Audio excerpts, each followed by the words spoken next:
नमस्कार मित्रमैत्रिणींनो, मी ॲडव्होकेट अश्विनी शिंदे पुन्हा एकदा तुम्हा सर्वांचं आपल्या लीगल लेन्स या यूट्यूब चॅनलमध्ये स्वागत करते।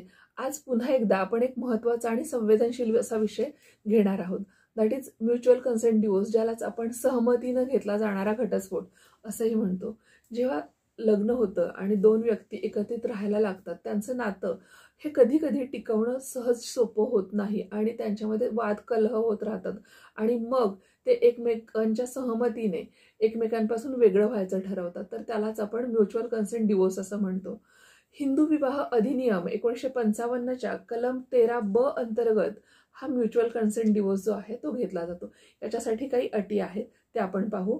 जसं की पती आणि पत्नी किमान 1 वर्ष एकमेकांपासून वेगळे राहिलेले असायला हवेत। 2, दोघांची स्वतःची सहमती असायला हवी, त्यांच्यावर जबरदस्ती नसावी। त्याचबरोबर 3, संपत्ती, मुलांचा सांभाळ व इतर बाबींवर आपसी तोडगा काढलेला असावा।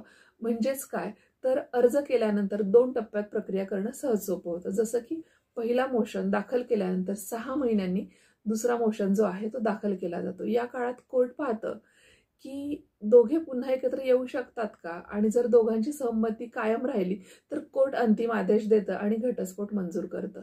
परंतु आता पती पत्नी जर अगोदरच एकमेकांपासून वेगळे राहत असतील तर पिरियड वेव करण्याचा अर्ज दाखल करून हा जो 6 महिन्यांचा जो वेळ आहे तो सुद्धा रद्द करून घेता येतो। म्हणजेच काय, तर म्युच्युअल कन्सेंट डिवोर्स हा वाद न घालता शांततेत वेगळं होण्याचा एक कायदेशीर मार्ग आहे। अशाच सोप्या आणि महत्त्वाच्या कायदेशीर विषयांवरती माहिती मिळवण्यासाठी आपल्या लीगल लेन्स या यूट्यूब चॅनलला सबस्क्राईब करा। थँक्यू।